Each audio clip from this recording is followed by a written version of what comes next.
From deportations to firing thousands of federal employees, President Trump has made sweeping efforts to curb immigration and government waste, inviting a flood of lawsuits. After Trump's numerous calls for the Supreme Court to intervene on these cases, the justices responded this week, handing him some temporary and limited victories. In one ruling, the justices spoke on the administration's attempt to deport individuals it believed to be members of the Tren de Aragua gang.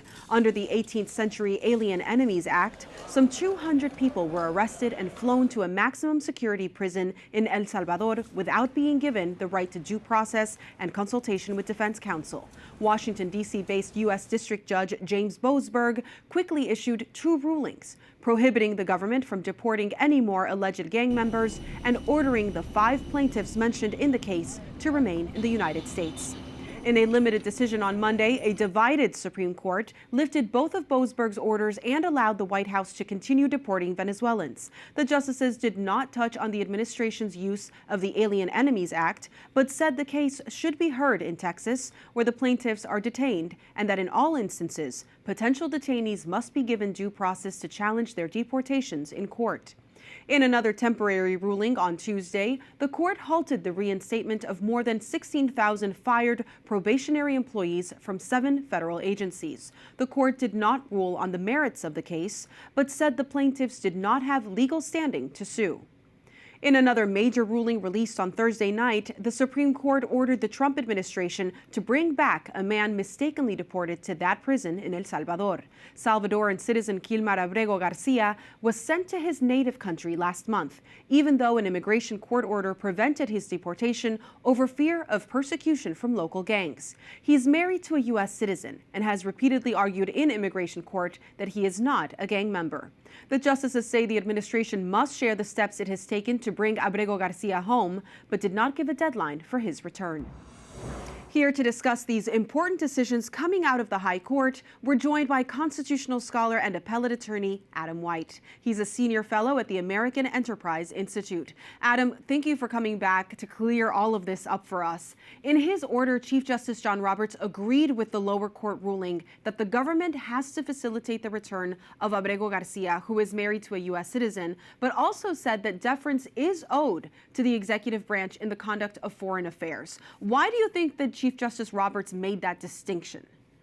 Well, the Chief Justice and the court are walking a very, very fine line here. Traditionally, in American constitutional law, the courts leave a lot of room for the executive branch to oversee our military affairs and our diplomacy. That's a timeless principle in American constitutional practice.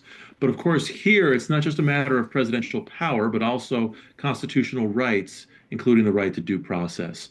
And so the court did instruct the Trump administration, it does need to take some steps to try to secure the return of this man to the United States. But it didn't go so far as to order specific outcomes. And also, I should just point out, there's only so much that a court can do to try to point the administration one way or another. Ultimately, I think the court recognizes this is going to rest on the Trump administration's efforts and the Trump administration's intentions. Well, issues of the interpretation of the Constitution have been front and center for a while now, with the Supreme Court last year curbing the power of federal government agencies to interpret what are called ambiguities in the law when they create rules that affect all of us, instead of giving that authority to Congress. The case that was reinterpreted is one you know very well called Chevron. Can you explain simply what happened and how this administration might benefit from that? For 40 years, the Supreme Court said that when a law is ambiguous, as most laws often are, when a law is ambiguous, the courts should defer to an agency's reasonable interpretation of the law. Let the agency get the benefit of the doubt, and also let an agency change its mind from one administration to the next.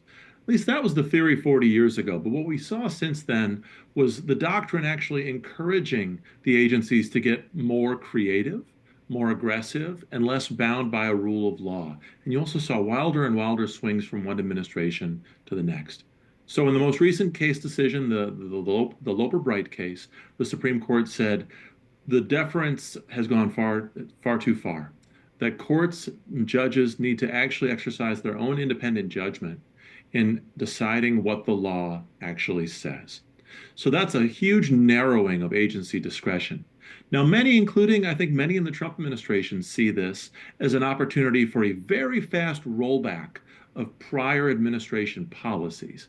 Basically, this doctrine, I think they see it as a fast pass through a process for repealing regulations. I think they should be very careful with that because now the administration is the administration. I think they're going to get as much of a skeptical eye from the Supreme Court as the Biden administration and others did. So these new decisions point the way towards regulatory reform, but the Trump administration is going to have a good, deliberate, and effective process for actually repealing the regulations. So in giving these agencies less power, does that also then empower DOGE, Elon Musk's mandate to make these agencies smaller, HHS, Department of Education? Well, Elon Musk certainly saw it that way in his op-ed last year in the Wall Street Journal previewing DOGE. They seem to read this decision that way. I'm not sure I agree with that, actually. It's true that the courts are now more skeptical of agency creativity in interpreting the statutes, but that's part and parcel of the courts becoming more skeptical of creative agency actions in general. And DOGE is nothing if not creative. And I think that it's in its urgency to repeal or reform regulations. I think they're doing a lot of things that will raise at least yellow flags in the courts, both in terms of the substance and in terms of the process. Again, the Supreme Court has clearly signaled that agencies have gone way too far in creating new programs and sidestepping normal procedures.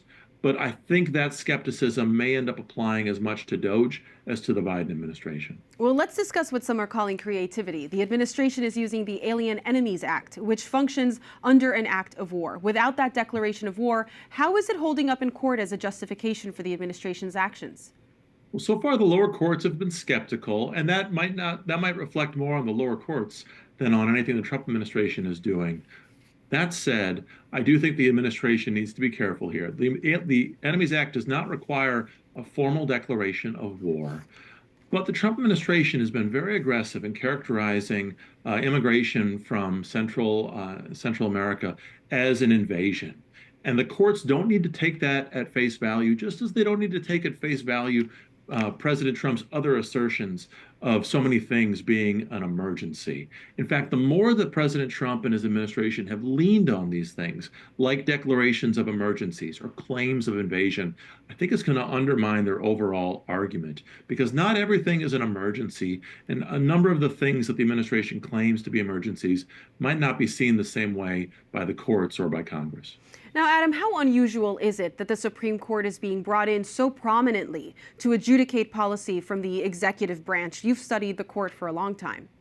Yeah, these really are exceptional times. It's true that most policy disputes wind up in a court case and often in a Supreme Court case over time.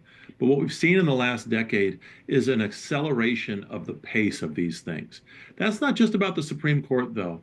Lawmaking in America is now much faster and much more unilateral because it tends to happen more in the executive branch at the federal level and also among state governors and so on. We saw this throughout COVID. Policy gets made quickly and usually not by legislatures. And then the trial courts, the federal district judges, they're brought in very quickly and they often issue sweeping orders blocking an executive from implementing this new policy. And then the appeals are even faster to the Supreme Court. So you've seen just an acceleration from start to finish. And what's happening in the Supreme Court is a symptom of that. It's not a cause, but it's a symptom, a reflection of our fast and ever accelerating pace of lawmaking in this country. Quickly, do you think the Supreme Court is giving President Trump everything he wants? No, not at all. Not at all. And I don't expect it to in the future. I think it's that President Trump will inevitably win both some procedural fights and some substantive fights, just as in his last administration, but he'll lose a lot of those fights too, just as his last administration did. Well, thank you so much, Adam. It's always great to be with you. Thank you.